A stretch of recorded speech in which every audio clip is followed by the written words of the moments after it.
kita bersyukur kita bisa memberi yang terbaik kepada bangsa dan rakyat. Kesulitan pasti ada, hambatan pasti ada, tantangan pasti ada, tapi dengan kerjasama yang baik di antara semua pihak, dengan niat yang tulus, dengan orientasi kita hanya kepada kepentingan bangsa dan rakyat, dan berpegang teguh kepada Undang-Undang Dasar 1945, insya Allah kita akan mencapai keberhasilan. Kita akan menjadi semakin kuat di bulan-bulan dan tahun-tahun mendatang. Optimisme membara terpancar dari Istana Merdeka. Pada 17 Februari 2025, Presiden Prabowo Subianto mengumumkan peraturan pemerintah nomor 8 tahun 2025 yang bertujuan memperkuat ekonomi nasional di tengah ketidakpastian global. Apa saja kebijakan penting yang akan mengubah masa depan Indonesia? Simak poin-poin utamanya. Optimalisasi penyaluran bansos di bulan Februari dan Maret 2025.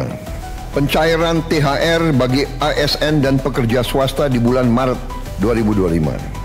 Kita akan bentuk bank emas. Jadi selama ini kita tidak punya bank untuk emas kita. Tidak ada di Indonesia. Jadi emas kita banyak ditambang dan mengalir ke luar negeri. Poin-poin utama yang disampaikan Presiden Prabowo ialah 1. Kondisi ekonomi terkendali. Presiden mengungkapkan kegembiraannya atas terkendalinya perekonomian Indonesia dengan inflasi yang menjadi salah satu yang terendah di dunia. Saya sangat gembira bahwa perekonomian kita terkendali, inflasi kita salah satu terendah saat ini di dunia. Pertumbuhan ekonomi juga diperkirakan akan tetap di atas rata-rata dunia. 2. Devisa hasil ekspor sumber daya alam atau DHESDA. PP nomor 8 tahun 2025 menetapkan kewajiban penempatan DHESDA dalam sistem keuangan Indonesia ditingkatkan menjadi 100% dengan jangka waktu 12 bulan. Sejak penempatan khususnya untuk sektor pertambangan, kecuali migas, perkebunan, kehutanan, dan perikanan.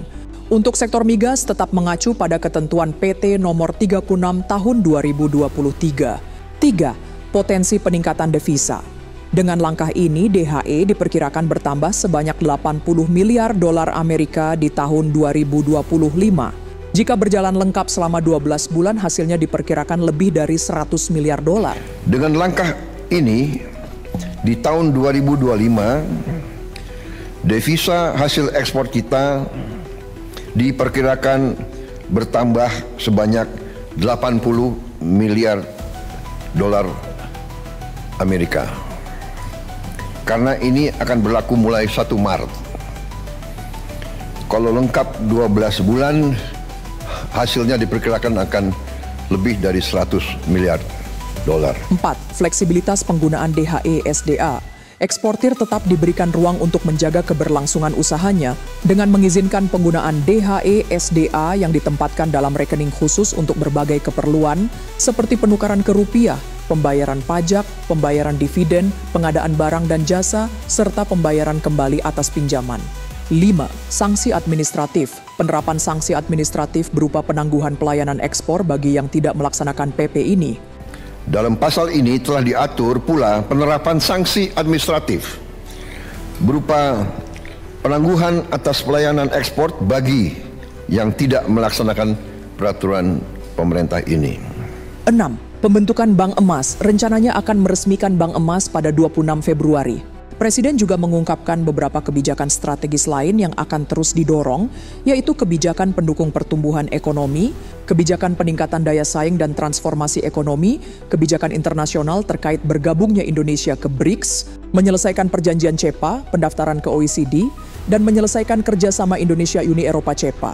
Dan selanjutnya, pemerintah akan terus menerapkan kebijakan-kebijakan strategis untuk mendorong pertumbuhan ekonomi kita. Saudara-saudara sekalian, dalam kuartal pertama tahun ini, kebijakan-kebijakan yang mendorong pertumbuhan ekonomi, pertama, hasil kebijakan kenaikan OMP 2024. 2. Optimalisasi penyaluran bansos di bulan Februari dan Maret 2025. 3. Pencairan THR bagi ASN dan pekerja swasta di bulan Maret 2025. 4. Stimulus pada bulan Ramadan, yaitu A. Diskon harga tiket pesawat, B. Diskon tarif tol, C. Program diskon belanja, D. Program pariwisata mudik lebaran, E. Stabilitas harga pangan. 5. Paket stimulus ekonomi. A.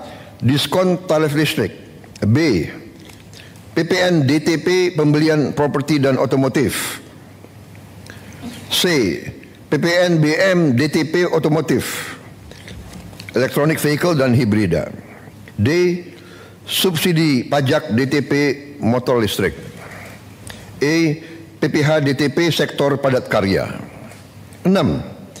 Optimalisasi program makan bergizi gratis. 7. Optimalisasi penyaluran KUR. 8. Panen padi terrealisasi secara optimal, di mana sudah ada laporan bahwa produksi beras kita meningkat secara signifikan. Saudara-saudara, juga kebijakan yang mendorong daya saing untuk transformasi ekonomi kita. Yang pertama tentunya program makan bergizi gratis yang diperkirakan akan meningkatkan pertumbuhan di seluruh daerah-daerah di negara kita, karena uang berputar di desa, di kecamatan, di kabupaten.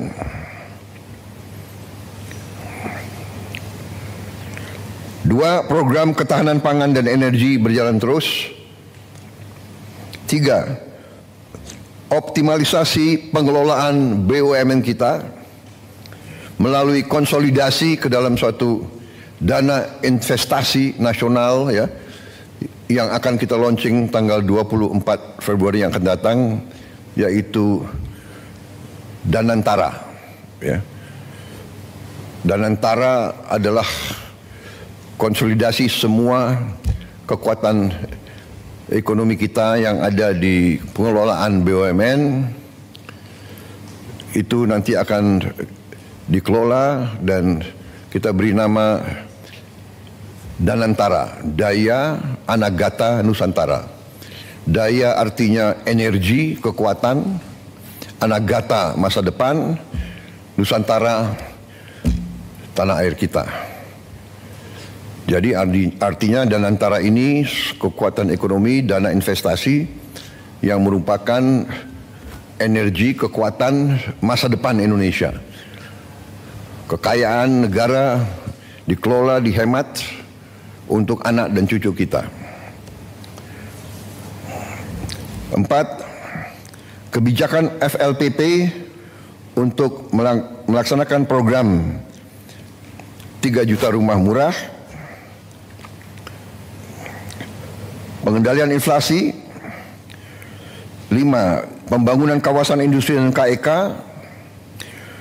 7. Revisi PP 5 tahun 2021 untuk kemudahan berusaha. 8. Keberlanjutan tax holiday dan tax allowance untuk menjaga iklim investasi. 9. Tadi yang sudah kita umumkan kebijakan tentang DHE SDA. 10. Kita akan bentuk bank emas. Jadi selama ini kita tidak punya bank untuk emas kita. Tidak ada di Indonesia. Jadi emas kita banyak ditambang dan mengalir ke luar negeri. Kita ingin sekarang punya bank khusus untuk emas di Indonesia. Insya Allah kita akan resmikan tanggal 26 Februari. Ini saya kira pertama kali ya di publik kita. Kita terus akan perbaiki penghapusan buku tagih utang macet bagi UMKM. Tentunya juga ada kebijakan internasional kita, yaitu bahwa Indonesia bergabung ke BRICS. Sudah dinyatakan bahwa kita diterima di BRICS. Ya, ini sedang prosesnya, transisinya sedang berjalan. Kita juga akan menyelesaikan perjanjian SEPA, singkatan SEPA, Comprehensive Economic Partnership Agreement. Intinya adalah semacam free trade, ya, free trade area, saling menurunkan tarif bagi barang-barang kedua pihak. Kemudian kita juga menjalankan terus pendaftaran kita ke OECD. Yang terakhir, kita juga ingin secepatnya menyelesaikan kerjasama Indonesia kita, Uni Eropa, SEPA juga, Comprehensive Economic Partnership Agreement. Jadi saudara-saudara, demikian hasil daripada ratas hari ini. Padahal ini adalah pekerjaan berminggu-minggu yang dilaksanakan oleh Menko dan semua menteri, dan kita bahas sebetulnya sudah berkali-kali, tapi hari ini kita rangkumkan dan kita putuskan, dan sudah saya tanda tangan peraturan pemerintah tersebut nomor 8 tahun 2025, dan hari ini kita umumkan ke publik. Saya kira demikian, saudara-saudara.